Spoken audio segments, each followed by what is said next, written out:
bahasa Indonesia, masih tema 5 ya. Sebelumnya Bapak absen dulu ya. Tapi sebelum absen tentunya ketua kelas menakar ya. Anda silakan dipimpin dulu berdoa dulu sama-sama. Siap. Akan Bapak absen ya, satu persatu. Yang dipanggil namanya ucapkan hadir ya. Tema 5, namun kali ini adalah subtema 3, yaitu berkaitan dengan teks bacaan yang pada pertemuan lalu kita membahas tentang membaca nyaring, yaitu bacaan atau teks bacaan tentang bacaan non fiksi ya. Non fiksi dari bacaan yang di dalamnya itu mengandung unsur yang sebenarnya. Kali ini kita akan belajar dari bacaan non fiksi tersebut. Kita akan mengetahui pokok pikiran dalam satu paragraf dulu. Jadi kita akan membahas tentang pokok pikiran dalam bacaan non fiksi. Tujuannya apa kalian belajar itu? Pertama, minimal kamu menentukan pokok pikiran dari satu paragraf pada sebuah bacaan non fiksi. Yang keduanya, kalian bisa mencari atau menemukan kosakata baru. Jadi ada kata-kata yang menurut kamu itu belum pernah dibaca atau didengar, kemudian kita sama-sama kita cari artinya. Siap mengikuti pembelajaran? Siap. Di masing-masing paragraf tentunya ada pokok pikiran dan kamu juga nanti kita sama-sama belajar mencari kosakata baru. Belum dilanjutkan, ada yang mau bertanya? Di sini ada salah satu bacaan non fiksi, satu paragraf. Kelihatan dari belakang? Nah, ini satu paragraf.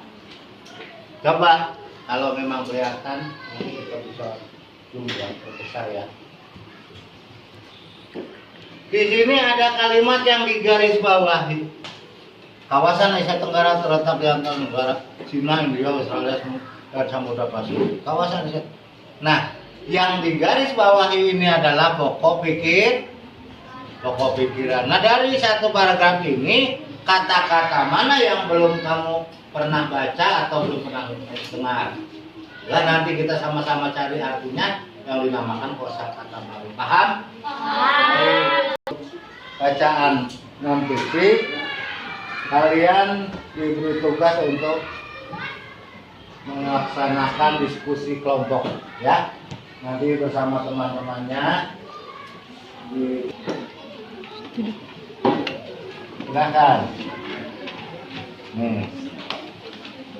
Ya.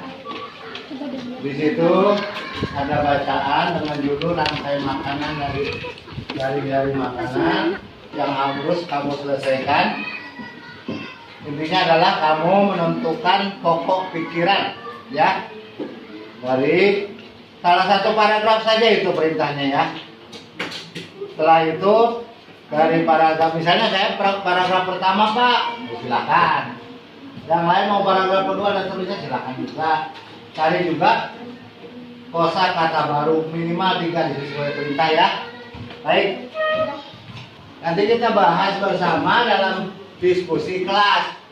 Kelompok mana yang mau menyampaikan hasil diskusinya ya, silakan. Dibawa hasil jawabannya. Ya, jawaban.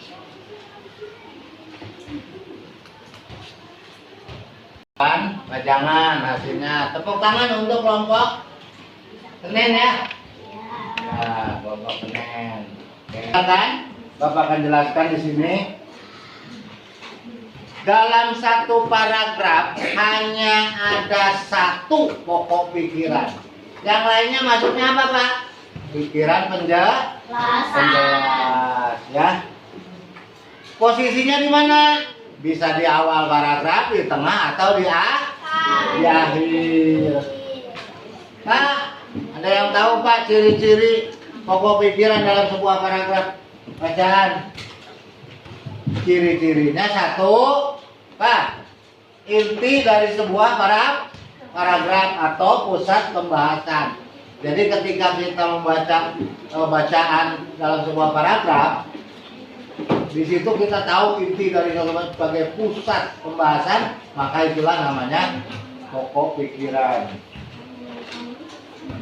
Ciri yang lain adalah biasanya pokok pikiran ini merupakan atau berupa sebuah kalimat lengkap, ya, dan terpisah atau berdiri sendiri dari yang lain.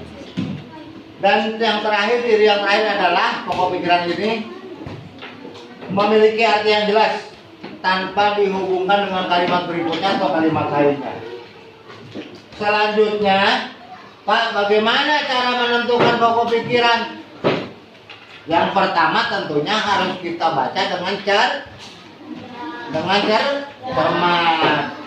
Selanjutnya setiap kalimat kita baca, kemudian kita pisahkan seperti sesuai ciri-ciri tadi, kalimat utama dan kalimat penjelas. Sampai di sini ada pertanyaan? Kalau tidak, Bapak akan memberikan tes, ya, evaluasi diisi oleh masing-masing siswa. Silakan disimpan ya. Oke, tapi yang belum? Yang belum tadi apa? Kita semua? Baik, nah. Pak? Ya? Baik. Jangan lupa tulis nama masing-masing. Nggak selesai ya.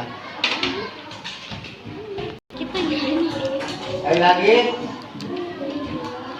Setelah kita belajar bersama tentang menentukan pokok pikiran dalam sebuah bacaan non fiksi, bisa ditarik kesimpulan bahwa pokok pikiran dalam satu paragraf hanya ada satu, posisinya terletaknya bisa di awal, di tengah, atau di akhir paragraf. Bagaimana ciri-cirinya? Itu tadi merupakan biasanya hanya ada satu, kemudian terpisah kalimatnya dan berdiri sendiri, ya. Bagaimana cara kita menentukan pokok pikiran? Pertama, baca dengan cermat. Lalu dari setiap kalimat itu kita pisahkan mana kalimat utama dan kalimat penjelas. Sampai sini ada pertanyaan? Kalau tidak, kita akhiri pertemuan kali ini. Dan sebagaimana biasa, kita bersama-sama melakukan doa dipimpin oleh salah seorang. Coba. Ya, Adam, mangga.